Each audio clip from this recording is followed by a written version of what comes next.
तो क्लास अब हम सॉल्व करते हैं क्वेश्चन नंबर 3। क्वेश्चन नंबर 3 हमारे पास क्या है? क्वेश्चन नंबर 3 हमारे पास है 12x4 minus 11x² plus 2 is equal to 0।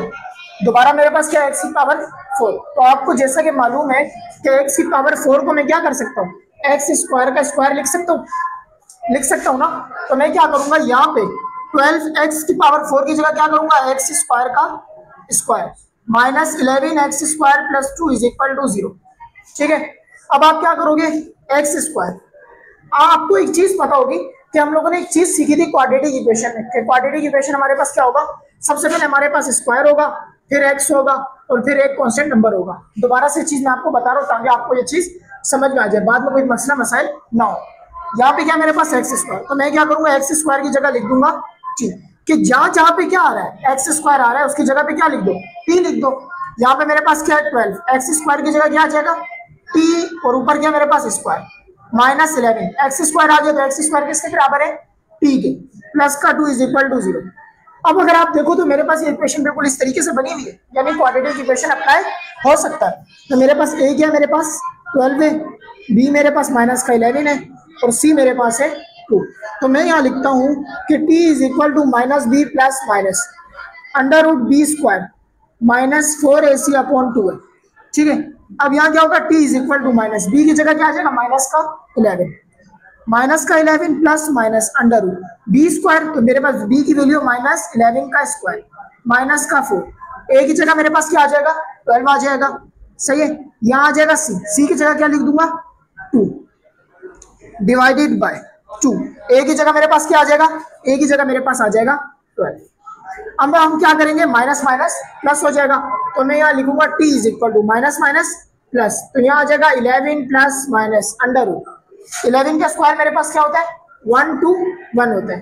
ठीक है, ये चीजें आपको स्क्वायर वगैरह ऑलरेडी याद होने चाहिए, ये बिल्कुल बेसिक सी चीज है। ठीक है, आगे क्या हो जाएगा? माइनस। अब यहाँ पे क्या मेरे पास? माइनस का 4 को पहले 2 के साथ मल्टीप्लाई करूंगा, 4 2 8 हो गया। अब 8 को किससे मल्टीप्लाई करना है? 8 को मल्टीप्लाई करना है 12 के साथ। ठीक है, तो मेरे पास ये क्या हो जाएगा? ये मेरे पास हो जाएगा 8 10 से 80 और ये मेरे पास हो जाएगा 96। तो मैं यहाँ क्या लिख दूंगा? मैं यहाँ लिख दूंगा माइनस का 96 डिवाइडेड बाय 2 को 12 के साथ मल्टीप्लाई किया क्या हो जाएगा? 24। t is equal to 11 plus minus under root 121 में से 96 को माइनस करेंगे तो क्या बचेगा? करते 121 माइनस का 96, तो हमारे पास बचा 25। क्या बचा? 25। तो मैं यहाँ क्या लिख दूंगा? 25 डिवाइडेड बाय मेरे पास क्या आ जाएगा? 24। t is equal to 11 plus minus under root 25 किसका स्क्वायर है? 5 का स्क्वायर है, तो स्क्वायर से रूट कैंसिल। ठीक है, यहाँ पे क्या करेंगे? केस 1 और केस 2। तो केस 1 में हम क्या करेंगे और केस 2 में? केस 1 हमारे पास हो जाएगा प्लस में और केस 2 हो जाएगा माइनस में। केस 1 की जगह लिख सकता हूँ 11 प्लस 5 अपॉन 24 और यहाँ क्या कर दूंगा? t is equal to 11 minus का 5 अपॉन 24, तो ये हो जाएगा t is equal to 11 plus 5 16 upon 24 और यहाँ हो जाएगा t इज इक्वल टू 11 में से 5 निकाला तो क्या बचा मेरे पास? 6 अपॉन 24। ठीक है, तो मैं यहाँ लिख देता हूँ t इज इक्वल टू, दोनों 8 के टेबल में आ रहे हैं, 8 2 16 और 8 3 24, तो मैं यहाँ पे लिख दूंगा 2 अपॉन 3। तो t का आंसर क्या आ गया? 2 अपॉन 3। यहाँ पे क्या होगा? t इज इक्वल टू 6 है और मेरे पास नीचे क्या है? 24 है, तो 6 के टेबल में क्या 24 आता है? तो हम जल्दी से देखते हैं। हमारे पास सबसे पहले 3 के टेबल से 3 2 6 हो जाएगा और ये मेरे पास हो जाएगा 3 8 24, तो दोबारा से 2 1 2 और 2 4 8, तो मेरे पास आंसर आया 1 अपॉन 4।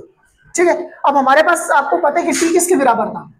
t हमारे पास बराबर था x² के, तो मैं यहाँ लिख दूंगा कि जहां पे भी t आया है वो मेरे पास बराबर था x² के और यहाँ पे भी t बराबर है x² के।